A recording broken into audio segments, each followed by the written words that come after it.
Hey everyone, my name's Andy. My channel's Finding Value. If you like making money, subscribe to the channel. I talk a lot about undervalued assets. It's a financial education channel. Right now, we're talking a lot about commodities. That's what's undervalued, and that's where I think there's a lot of opportunities. If that sounds interesting to you, click subscribe. Today, we're going to look at the Athabasca Basin up in Canada. Uranium has a very large opportunity. It's a lot of leverage to gold. Gold has lots of leverage to stocks at this point. And I think this is all going to reverse under an inflationary environment with increasing interest rates. So one of the best opportunities that I know of is uranium, given that the ratio of uranium is 60 to 1, 60 pounds of uranium to 1 ounce of gold, which is a historical anomaly on the undervalued side. Looking out forward, we have major deficits. Looking out some years, so I think that the uranium price is going to go up quite substantially. What I'm doing is I'm going to familiarize you guys with the Athabasca Basin in Canada. Again, I'm not an expert in this region. I'm just going to show you maps and kind of show you how the companies are situated around it and give you some potential opportunities for exploration companies and why I think that they're good opportunities because of how easy it is to mine in those areas. So let's take a look at the presentation. This is the Athabasca Basin up in Canada. So we're going to understand the basin, getting an understanding of where all the explorers and operators are in the Athabasca Basin. Again, I'm not an expert in the area, but I can read maps. We are looking to see where deposits are and where explorers are looking for uranium. This is the highest grade uranium deposits in the world, and that's what interests me about this area. We would like to get an easy to mine deposit. That is what I'm looking for. That is where I'm going to start spreading my money, is amongst those explorers that have the opportunity for the easiest to mine areas. And I'm going to focus outside of the thick sandstone cover. Keep that in mind, that thick sandstone cover. And we'll go over it here. So this is the Athabasca Basin. This is a busy map here. You can see where it's located in Canada here, in Saskatchewan. We've got Lake Athabasca over here. This is the basin, which is the sandstone in the yellow. And you can see we've got some activities here in terms of tectonic zones and shear zones and all this stuff going on. You can see these kind of dotted lines coming through here, these zones where we have tectonic plates coming together, shear zones. There's another one coming through here, as you can see it. Now, we're looking at this basin from a map done today. This basin, back millions of years when it was formed, could have been much larger, and this sandstone could have been all the way kind of out here, covering all of these things. So there could have been, this basin was probably much larger than what it is today. And we could still find uranium all throughout, outside of the sandstone, all throughout out here, where there's good opportunities. And that's also where a lot of the sandstone has eroded, which means that the deposits could potentially be closer to the top soil. And if they're closer to the top, it's a lot easier to mine. So we're looking for both of those things. And on this map, you can see Eagle Point and all these different, this is Rabbit Lake, all these different areas that people are looking for and have found uranium deposits all through here. And what I would prefer is if we could find some deposits that are outside of the sandstone, which are much easier to mine. That's kind of where I'd like it. So where people are at, and there's a lot of exploration happening, is all just barely in this sandstone and then outside of it. And they're usually around the areas where you've got these shear zones. So I'm going to go to another one and show you some of the findings and how big those findings are. So we're going here. We've got Key Lake, which is right here, kind of at the edge, 196 million pounds. MacArthur River, which is massive, 457 million pounds, more located in the center of the sandstone, closer towards the center, which makes it a lot harder to mine. Cigar Lake, another one right here, 232 million pounds. and McLean Lake, 12 million pounds up here. And we do have a lot of people looking for uranium all throughout, everywhere through here. So let's look at some of these deposits from a cross-sectional view, which we're going to be cutting kind of through this sandstone here. So if you were to get a cross-sectional view, we've got Triple R, which is Fission's deposit here, which is real easy to get at. We've got Eagle Point. We have Arrow, which is NextGen's deposit. This one's pretty easy. It's a little bit deeper, but it's an easier one to get at.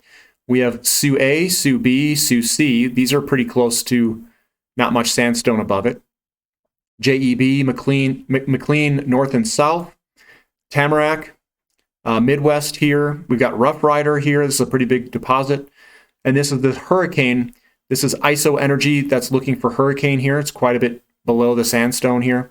We've got Phoenix, Cigar Lake, MacArthur River, Griffin is this one, Millennium, Centennial, and Shea Creek. These are going to be much harder to get at down here than some of these that are over here. So I'm going to show you here, looking at the sandstone cover. This is greater than 100 meters thick sandstone cover over here. These are going to be a little bit harder to get at, all these areas for uranium. We want to be out Rabbit Lake, Horseshoe, Collins Bay. Like we want to be out here where there's no sandstone cover. These are the good ones to have, I think. Easier to mine. I'm sure some of these are not too bad in here, but these are the real easy ones. So looking at, this is Baseload's presentation and the properties that they have. Remember, Cigar Lake, MacArthur River, all those monster finds, Key Lake, all through here, but they're all in the sandstone. And remember this, the sandstone, it ends out here. We want to be out here if we can find something. Here's the sandstone thick covers. So looking at this, we're looking out here. Actually, it's down a little more this way. So Key Lake, this is where they found all the big boys in here. They've got it right here, Catharsis, right on that shear zone, outside of the sandstone covered area, where this could have been covered in sandstone some millions of years ago, but has eroded down, which is exposing, hopefully, a uranium deposit that is closer to the surface than some of these that are under a bunch of sandstone. They also have Shadow over here, which is another shear zone between these guys. So that this is a great property, and they've got Hook property right next to the sandstone as well, all outside. So I consider Baseload to have very mineable areas if they find something. And there's a lot of good traits that they have on their properties, lots of good areas where there could be potential deposits. So I think that's a good bet. Here's Sky Harbor. Again, here's that Athabasca Basin. They've got some stuff out here as well. I think that's a pretty good area to be in. This is Preston, Moore Lake. Falcon Point is out here. Yurchison Lake, however you say it. Man Lake is inside of it. But some of these, they could potentially be pretty good as well. So I think Sky Harbor is one to look at. Pure Point Uranium, they also have a lot of areas with good potential. They've got Arrow and Triple R here, and they've got a nice big property right around it, like right next to it. That's a very good spot to be. I think the Split Line, Smart Lake area, Split Line Discovery, they've got Mill Key out here. Russell South is right on the edge. We've got a bunch out here on the edges as well. So I think this is a good one, I think, to look into for Pure Point Uranium. This is Asian Court. They have a nice big property out here. They've got this is Sky Harbor right next to them. Fission 3.0, Pure Point. Alaska's around it, Fission 3.0. This is where a lot of the big finds are. This is Fission, Triple R, Arrow, Spitfire. We've got a lot of stuff going on in here. This is NextGen all through here. We've got Areno out here, Alaska. Camco's in here, UEX, Fission 3.0. So a lot of these guys, they're getting as much as they can. Fission 3.0 looks pretty good as well. Anything out here, so I'd say Asian Court's good. Fission 3.0, Pure Point's good. Sky Harbor's good. All all these, all this area over here, I'd like to have all of it, because if they find something, it's going to be a little bit easier to mine. And obviously, NextGen and Fission have some very good properties that are easier to mine. This one is ISO Energy. So I'm showing you ISO Energy. They've got a bunch of stuff all over the place, but this is a good area over here. I think these ones on the rims and edge could be pretty good.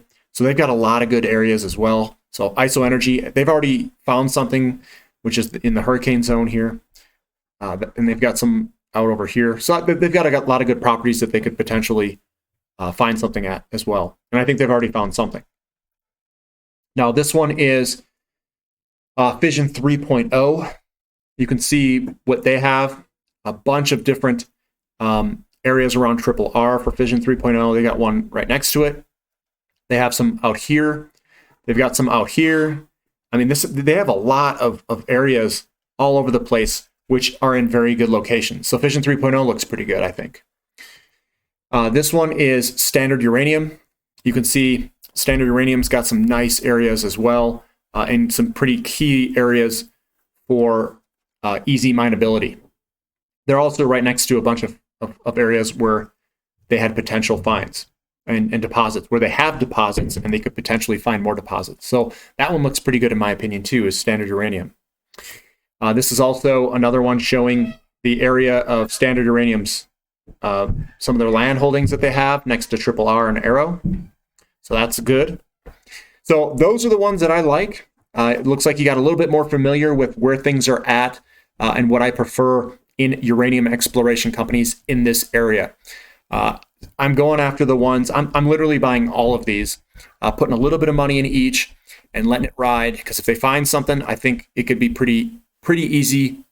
The mineability could be pretty good if they find something that's near the surface, basement hosted, with the big long fingers going down into the ground. So high grade, that's what this area usually has. I bet you if they find, if any of these companies find something, it's probably going to be high grade. So you've got high grade, easier to mine, easier to mine if they find something, and a pretty good jurisdiction to be in. So I'm looking at all that going, well, why would I buy, one or two of these? Why not just buy all 3, 4, 5, 6, 7 of them and just spread the money out, and hopefully 1 or 2 or 3 of them hit? Because if that's all it takes, a couple of these guys to hit something, and it's going to go way higher. So I take a small amount of my money, a small amount of my portfolio, spread it out amongst all of them, and hope that one of them hits something and finds something big. Because if they find something big, you could see many thousands of % increases depending on how big it could be. If you guys like this content, give me a thumbs up. Subscribe to the channel if you haven't already subscribed. And thank you for listening. This is Finding Value.